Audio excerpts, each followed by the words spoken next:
Good evening. Thank you. Welcome to the Dudley Zoning Board of Appeals. It is, what's the date today? August 2nd. First on the is the Pledge of Allegiance.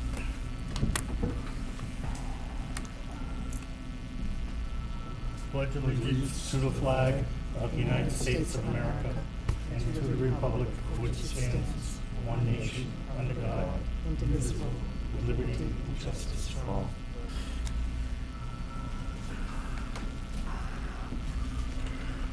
The agenda? The agenda's on. Oh, did I give you the wrong one? Oh my gosh. It's the wrong one. Yeah. Hold on. Yeah. These are October 5th. Yeah. Oh, sorry. I didn't change the date. This is right. This is what we're here for. Okay. Okay. Oh, it's No, just, not. oh, it's It just says Nichols College. Lombard Hall. Okay, sorry. Do you want me to? Oh, we know what it is. You want me to get the right one? I think we know. Okay, first of all, I'd like to welcome Brian Canty back to the Zoning Board of Appeals. Thank you. Thanks, Brian. You're a permanent member right now. Yeah. Okay. All right. Unless you don't want me to be, I'll. Oh, no, we want you. Don't leave. Okay.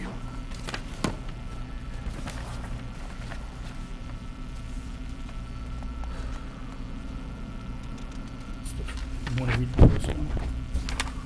I mean, the article? Yeah. That's what I was looking for. Yeah. That's what you want. Please take notice that, I'm going to butcher this name, I'm sorry. Agata? Agata? Plaka? Okay, I'm sorry. Has applied to the Board of Appeals to appeal the terms of the zoning bylaw, section 2.0302, using by district chart accessory uses for the property located at 51 Airport Road, Dudley, Mass. In the following respect, nature of the application of appeal, applicant is seeking residential special permit for accessory use to park a motorhome at 51 Airport Road in Dudley, Mass. Okay, would you like to come up? State your name and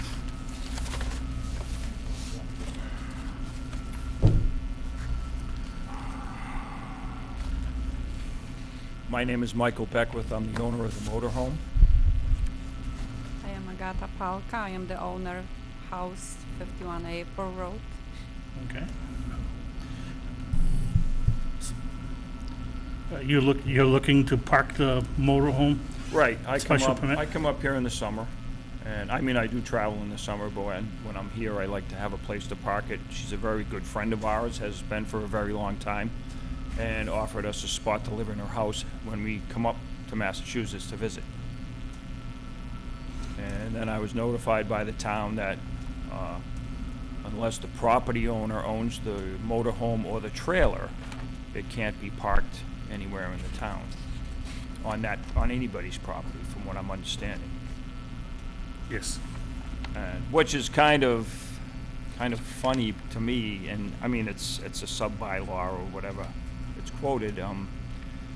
So basically, if anybody's parents move to Florida or move out of state and come up to visit their children for the summer, they have to park somewhere else if they come up in a trailer or a motorhome. I mean, that just doesn't seem right to me. I'm sorry.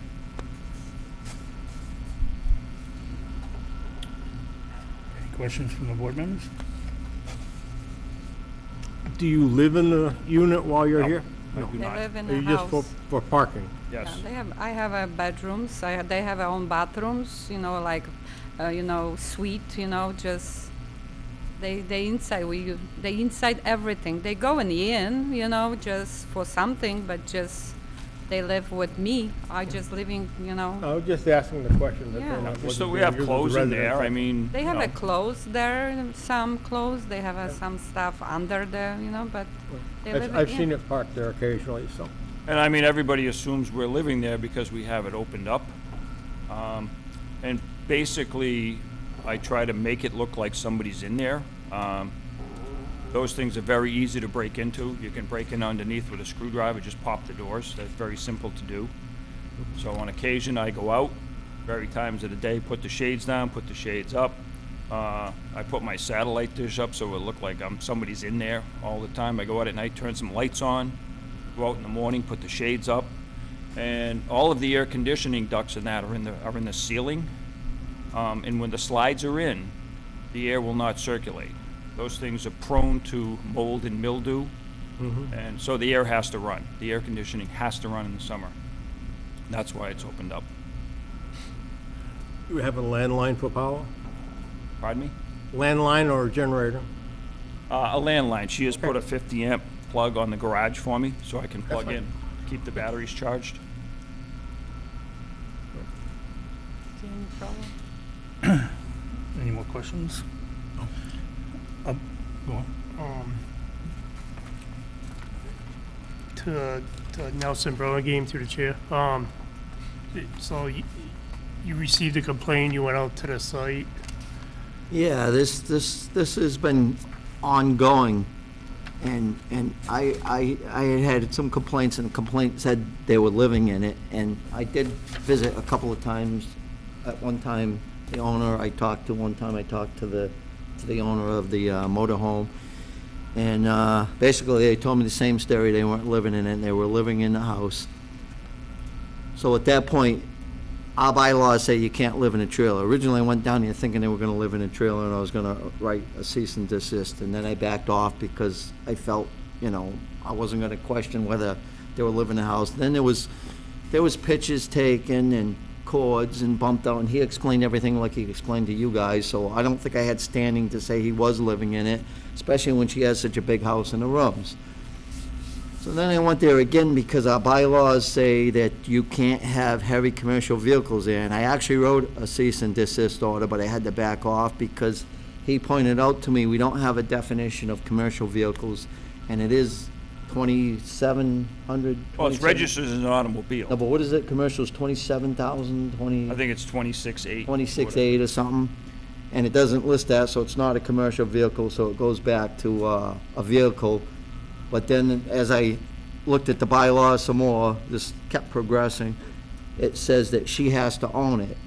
The other option is accessory use, which you guys are gonna have to decide whether it's an accessory use tonight. And if it's an accessory use, he has a right to ask, or she has a right to ask for a special permit, and that's why we're here tonight. So He my did- understanding, a commercial vehicle is anything over 26,000 pounds. But motorhomes and trailers don't fall into that as their passenger vehicles. Okay? In the state of Massachusetts, that isn't registered. My previous one was, it's registered as an automobile. Carries an automobile plate on it, as does the state of Florida. And they're not commercially used. It's personal use. So are you saying this is really, it could be classified as an automobile? It is. Passenger vehicle. Yeah. Even in the state of Mass, it is. Okay. It's all permitted. So why are we here? Can I answer that, Mr. Chairman? It also says by residence there. Somewhere it says about resident. Yeah, a Bill. resident. Yeah. But see, he owns the vehicle, she's the resident. If she owned that vehicle, we wouldn't be here right now. But she doesn't, so we're here because he has to ask for a special permit. Residence on premises. He's a resident of your home No. Only when I'm up here. when you're here. Correct. So he's a resident. Yeah, but he's not a resident of that property. He's a resident of her home. I mean, if that board gives me direction, you feel that he's a resident, he doesn't need to be here tonight, that's fine, we'll resolve that tonight too. Well, as a matter of law, isn't resident is, if he, where he he's you at. reside. Where you're at. Yeah. It's not domicile, it's not like you have to intend not to leave, it's just where you are, isn't it? I agree. If that's the case, then it's a permitted use. If this is an accessory, and it seems like an accessory use, it's permitted under all the res districts. Okay, okay, I get what you're saying. You know what I'm saying? If Yep, he's a yep, resident, yep. because that's what it says, parking of private autos of residents on the premises. He's a resident of her home, Okay, and the auto's on those premises. I think it's a permitted use. I'm just asking. In which case, we can all, I don't think, I can look, I don't know if we have a definition of a resident in here. that's not the case? Oh, we can't go home yet? Why, that's not the case? Oh, okay. Oh, Okay, are there any abutters?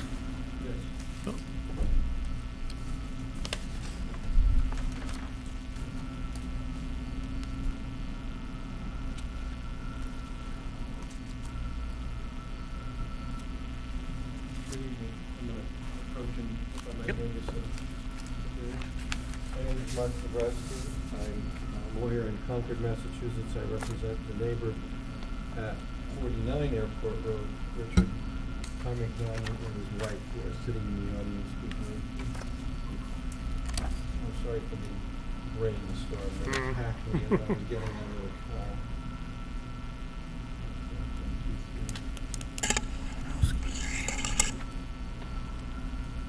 These are the same.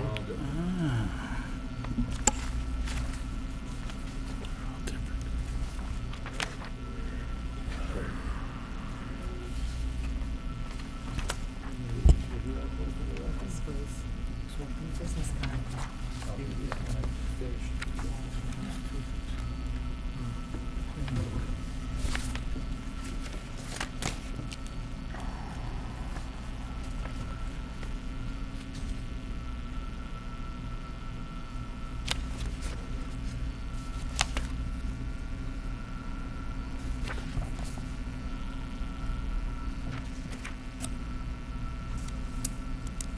Regardless of how the vehicle is licensed, it's a recreational vehicle.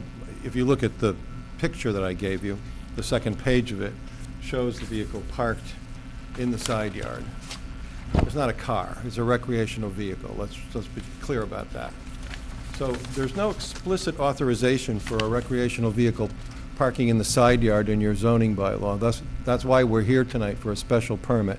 The special permit provision that the applicant has chosen is in the very end of your use table, and it authorizes the generic other accessory, customary accessory uses. So my first point is that this is not a customary accessory use. It may be something that somebody wants to do at their home, but very few bylaws actually allow people to park trailers or recreational vehicles in their side yard. I gave you the bylaws of your neighbors for the most part, but I have a statewide practice. As I say in my memo, I've written the zoning in over 100 towns, worked in many of the local ones, including Webster and Southbridge, and it's rare that somebody allows the storage of a recreational vehicle in the side yard, for obvious reasons. Look at this exhibit that I just showed you. So I gave you Auburn. Auburn does allow it, but it doesn't allow any occupation of it. Douglas, use of trailers for non-construction storage, that's the second page. That would be prohibited, and they're not otherwise mentioned as allowed. In the Douglas use table, which is the third document, it says Appendix A at the top. You can see that it says temporary use of a trailer or mobile home because of loss of dwelling by fire or some other catastrophe. So you can't have a trailer in your yard if you're rebuilding your house. I did last year, somebody urged me to do it, but a year in a recreational vehicle would have driven me even crazier than I was. Oxford, another neighbor, basically says the same thing. You can have occupation if it's destroyed by fire or other natural holocaust. Mobile homes in Oxford must be stored within a building or may be stored in the open yard, provided it's not a safety hazard or a violation of the bylaw. That's pretty typical. Webster, next door, is also included in here. No trailer or mobile home used as a permanent habitation office shall be allowed. The provisions that follow are also from Webster. I looked at Brimfield. Brimfield does not allow any use of recreational vehicles. And then lastly, your neighbor on the other side, Southbridge, I gave you the accessory use section from the table. They don't allow recreational vehicle storage in the side yard either. So my first point is that in order to be eligible for this special permit, it has to be a customary home occupation. A customary home occupation would be some of the professions, lawyers, doctors. They've always been allowed to practice out of the home. And more recently, we see things like family daycare. We see hair salons in some cases. But it's really unusual to allow a recreational vehicle to be stored in the side yard, particularly in a close quarter like the pictures that I'm showing you. This is not screened at all. There's very little distance between the two homes here. I think the setback in the district is 15 feet, so Mr. Nani's house would have 15 feet to his property line. This property at 51 Airport Road would have 15 feet to its property line.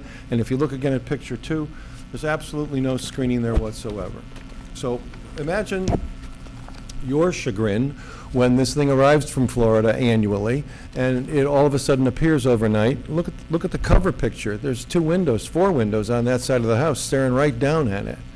And that's my second point. In order to earn a special permit, even if you don't agree with me that it's eligible, and you think it is, in order to get a special permit, you have to show that it's in general harmony with the purposes of the bylaw. I didn't write it. It's your special permit criteria from, I think it was section, it's in my memo, section 5.0104. The use is in harmony with the general purpose of the bylaw, and the use complies with general and specific provisions enumerated. I'm just going to focus on the first one because I don't think the second criterion adds much. So I took the purpose clause of your bylaw, which is the very first section, section 1.01.00, and I broke it up and I added my comments to it. It's on page 2 of my memo. The purpose of the bylaw is to promote health, safety, convenience, amenity, and general welfare through encouraging the most appropriate use of land. I don't think this is the most appropriate use of land in a residential district. Store the vehicle someplace else. It doesn't belong in a side yard with a neighbor close by. Some of these things are not applicable. To conserve health, I wouldn't think that would be applicable. To secure safety from fire, flood, panic, and other dangers, not applicable. To lessen congestion in the streets and ways, well, it's not parked on the street, otherwise it would be applicable, but it's not. To provide adequate light and air. This thing is huge. It's in the windows of the house of my client. So that's not exactly promoting adequate light and air. To prevent overcrowding of land. Well, you got a 30-foot space and you're cramming a vehicle that's probably 11 feet from mirror to mirror. So that 11 feet takes up 11 of the 30 feet in the side yards. And you're not parking it right against the wall of either home, so you've got to count another 2 or 3 feet to keep the distance out from the house. To recognize the need for housing at all income levels, that's not applicable. To facilitate adequate provision of utilities, that's not applicable. Here's the most important one, to conserve the value of land and buildings. You want this in your side yard? Would you say that your house would go up or down in value if for some months of the year this thing is parked there on a regular basis, and now you're going to make that permanently authorized by the grant of a special permit? I'm sorry, it's not going to increase the value of your property. It will surely decrease the value of your property. At a minimum, it's going to decrease the pool of people that would be willing to buy it if you're trying to sell it, because when people show up and they see that thing parked there, half of them are going to run away.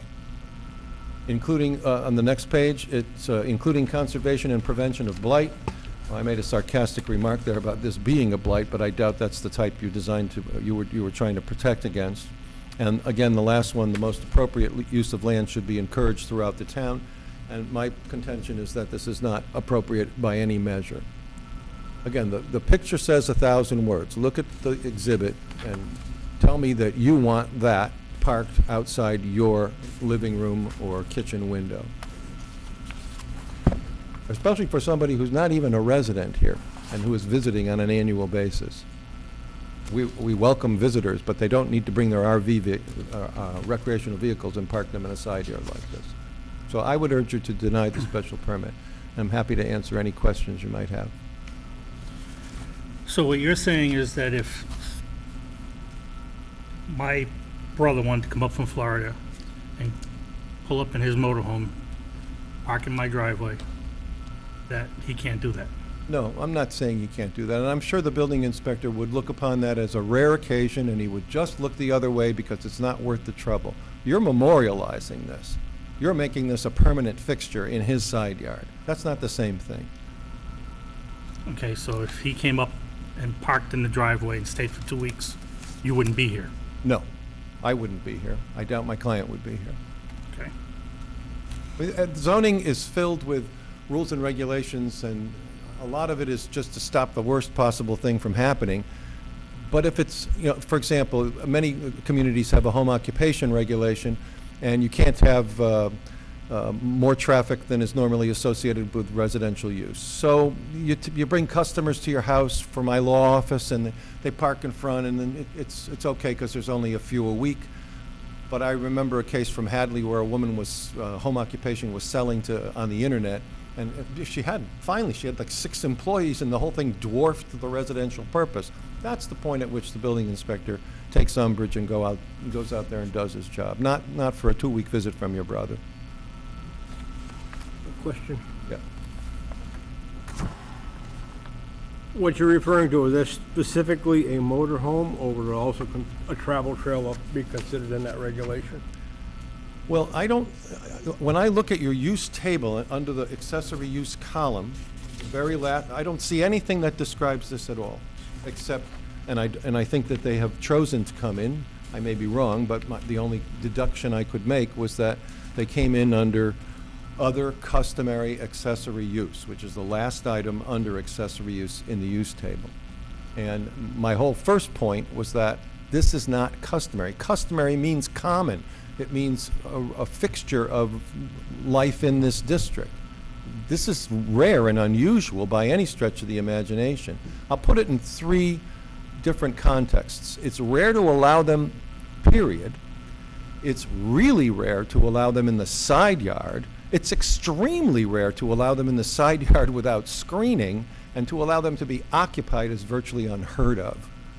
And I've worked in cities and towns from Pittsfield to New Bedford to Revere to some of your neighbors around here. I regularly work in Charlton, wrote some zoning for them just last year. So I know the bylaws of Massachusetts. It's what I've done for a career over 35 years. This is not customary. Mr. Chairman, if I can read this to maybe shed some light on this, because what I need more than anything is direction, and I'm listening to everything he's saying, but our bylaws are not clear on a lot of this. Accessory structure or use. An accessory structure or use is one which is subordinate or incidental to the main use or building on the lot. That's what you guys got to decide. The term accessory structure, when used in connection with a farm, shall include all structures customary use for farm purposes, and shall not be limited in size. That's what we have for definition. We're in Dudley. We're not in Charlton. We're not anywhere else. I outlined everything here. I think you need to look at it, and you need to digest it to decide, to make your decision. And like I say, all I have to go by is what Dudley's bylaw says. And it's not the clearest thing in the world. He talks about side setbacks, 15 feet. The bus is 11, they have 30, they're over the 15. I can't do anything about it. You know what I mean? We wouldn't even be here if she owned that bus. So I'm asking for, like he said, you are setting a precedence maybe here, but, give it some thought before you do, and read those sheets that I gave you, because it outlines everything, your authority, what you should be looking for, that the use is in harmony with the general purpose of this bylaw, isn't it? I don't know. Think about other structures on that road, other places on that road. We're in Dudley, Mass. It says, the second thing is that the uses complies with the general and specific positions enumerated, which means where it's located in there. I can give you that section. It's number 1 and 2. And the section is that 501 that he was talking about. So, I mean, you have to look at definitions, decide definitions, what's right, what's wrong. The other thing is you can take and you can put stipulations on it, you can put conditions on it. It says it right in our bylaws. That's other options, and I'm just trying to give all the options to everybody here. so that, you know, a good decision can be made. And I just wanted to point those things out. And the authority, it says right in our bylaws that, you know, with the special permit, that section, that 5.01, that you have the authority to make the decisions. And that's, again, that's why we're here tonight.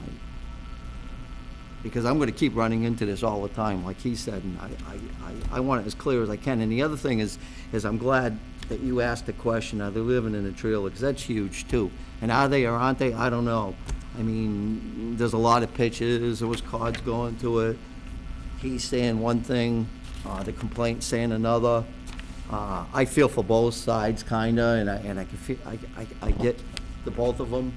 My problem is being zoning officer, is I get hammered and they say I'm not responsive. It's not being responsive. It's more, the zoning isn't clear enough that I can do anything sometimes, so then it ends up falling in your lap, so you guys got some big responsibilities to But this. if I understand you right, technically, if the owner of the property owns the unit in question, then there is no question. Right, it's permissible. So that was the intent of our bylaw by someone at some time.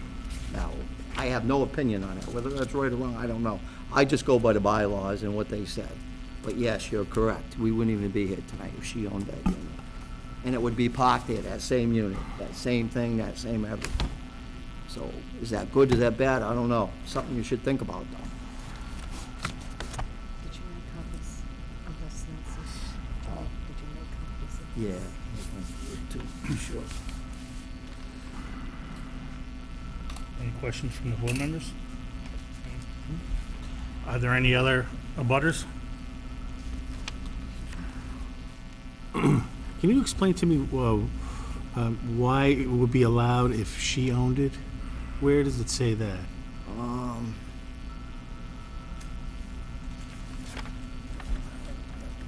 I am Hugh Cushing. I live at 44 Airport, and I was a little dismayed when I first saw this.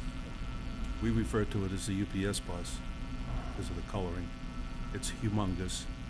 I've had people down in Webster comment, "Oh, you've got a truck parked up on your road now." Not happy.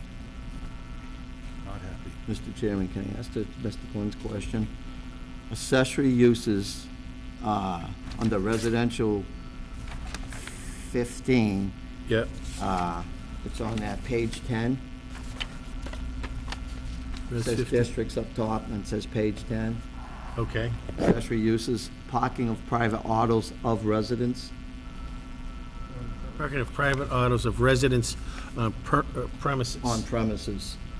But you have a, and I'm not saying you're right or wrong about residents, I'm not sure, I'm not an attorney, but. And then what about, and is this an auto?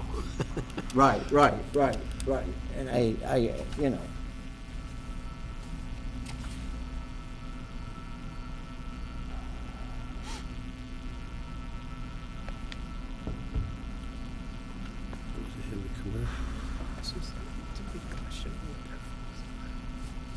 Yeah.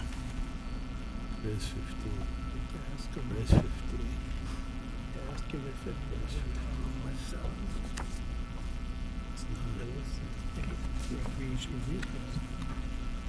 It's not. I would like to make Mr. one other Bobrowski? point before I was Oh, sorry. interrupted. Common sense tells me that a resident lives there, not as a visitor, but is a member of the house and on the town record as a resident. I don't think that's the case. Thank you. So he is on record with the town as living there? Is that what he said? No. Oh, okay. I think he said, and I agree with him, that when the bylaw says automobile parked on the premises by the resident, it is talking about domicile. It's not, the term resident is not normally what you would think of as domicile, but his residency is in Florida, apparently. He's not a Massachusetts resident who spends time in Florida. He's a Florida resident who spends time in Massachusetts. So I don't think that your town meeting intended to extend an invitation to the world, as long as they were staying the night, to park recreational vehicles there. But suppose she did own it. Suppose she owned it. What about that? I don't think it's an automobile. Okay, right? okay, I just wanted, Look at the picture. It's not, it's a stretch of the imagination to call that a car. The other thing, though, is they do go light commercial vehicle, and they they do permit allow, that. they permit a light So- commercial vehicle. That kind of, Goes the other way. yeah, goes the other way. Many towns regulate trucks. A lot of towns say you can bring home one up to 25,000 GVW, but if your son's working with you on the construction crew, he's got to get his somewhere else. I just wrote Quincy's. They went all the way down the hierarchy of trucks. Some towns say you can't have more than a 10,000 GVW commercial vehicle. Some say 8,000. I've Yeah, seen some that. say 8,000, some say 10,000. Some say nothing, and you can bring home whatever you want. You had a question, sir? I did. Obviously, there's some question on what this vehicle would be classified as. So in your opinion, and with your background in zoning, what would you call this vehicle? A recreational vehicle. So do you see in other towns a listing specifically recreational vehicles? I saw, in one of the bylaws that I saw today, before the regulation, there was a picture of, they were not very good either, but there was a picture of all different types of recreational setups. One that looks like your picture that I've handed to you, another one on a trailer, another one in the back of a pickup truck, and it actually had that. I'd be happy to send it to you. I got to go back through what I did. I didn't print those pages of it. But yeah, when I was educating Quincy on the difference between different kinds of trucks, I went on the internet and I pulled down, they didn't understand what 25,000 GVW meant, so I got a picture of a small dump truck and I showed it to them, and they were like, oh, okay, well, we need to regulate that. And we went up and down from there, and their ordinance has regulations of that kind. The basic premise here is that we're living in a residential neighborhood. It's not about business. It's not about bothering people. It's about respecting other people's quiet enjoyment of their homes, their rights to privacy, the aesthetics of the neighborhood, and the value of their property. This doesn't serve any of those goals or objectives. Can I ask a question? You're there, what, a couple of weeks of the year? It varies. We travel in the summer, we're leaving for 6 weeks next week, heading up to Maine and Edgewood, Montreal. I think the longest time we've been here might have been 6 weeks before we left. And then we come back another couple of weeks, we leave in October. So so the longest you leave it there is 6 weeks? Probably, yeah, give or take.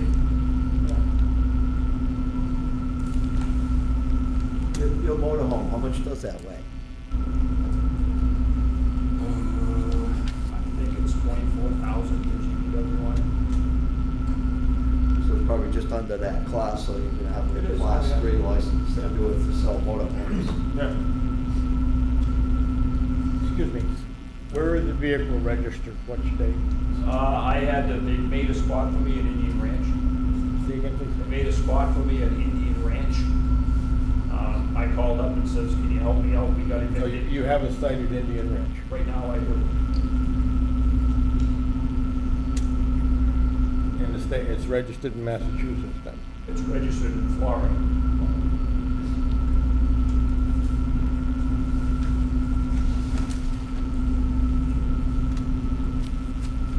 But contradictory to the attorney, I am a Massachusetts resident.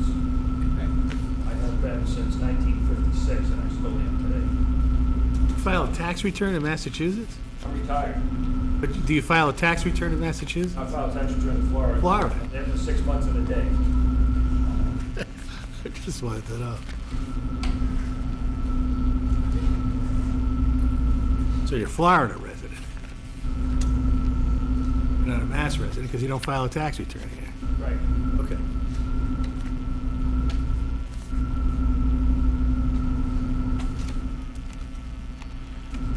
Are there any other voters?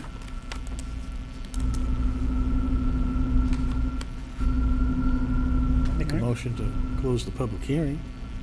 Okay, motion's been made to close the public hearing. Do I have a second? Second. Motion's been made and seconded. All those in favor to close the hearing? Aye. Opposed? Motion carries. Thank you.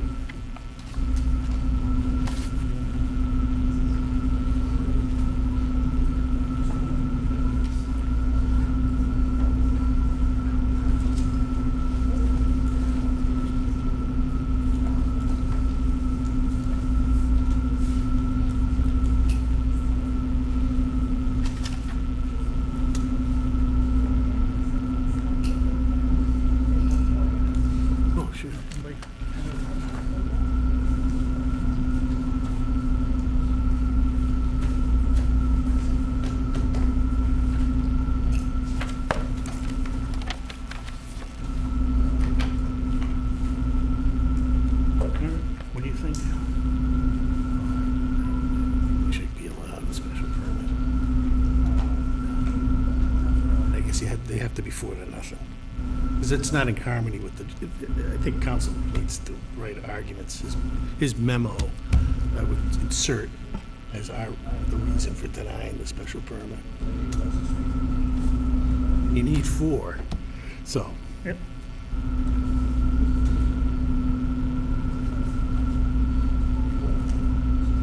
Quite seriously, just pulling out of my driveway within less than a mile radius. Trailers and 3 motorhomes that are parked. Without getting into loans.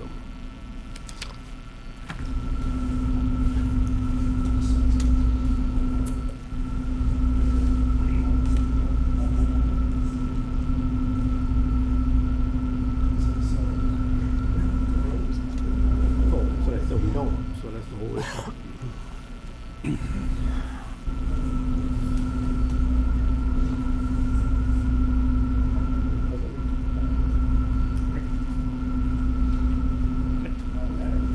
Technically, it doesn't meet requirements. Certainly not an automobile. It's not an automobile.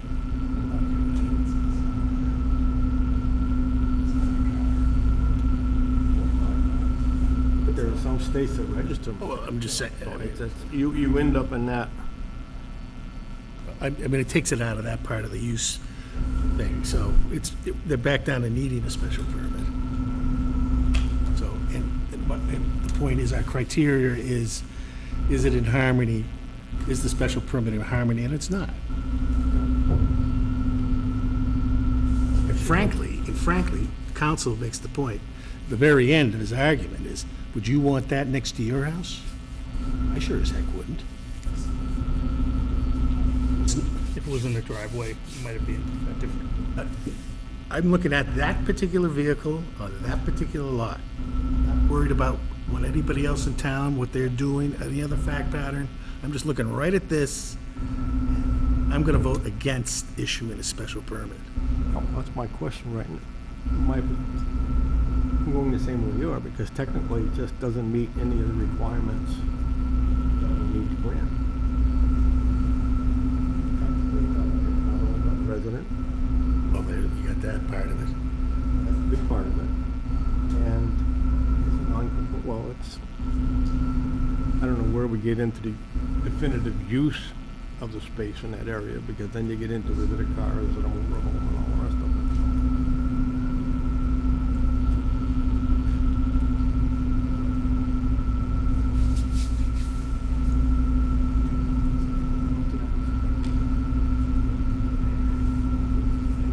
I make a motion that to deny the petitioner's request for a special permit.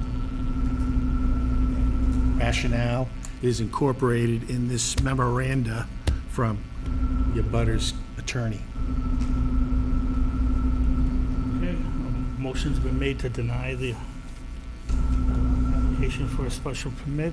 Do I have a second? I'll second. I have a second. All those in favor of denying the applicant? Opposed?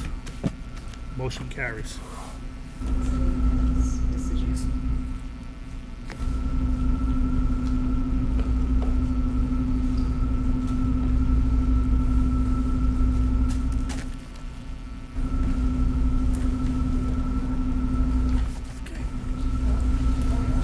Anything else on the bad?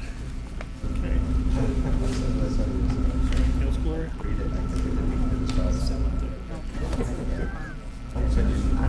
And we'll be back. Not really, be a non-issue.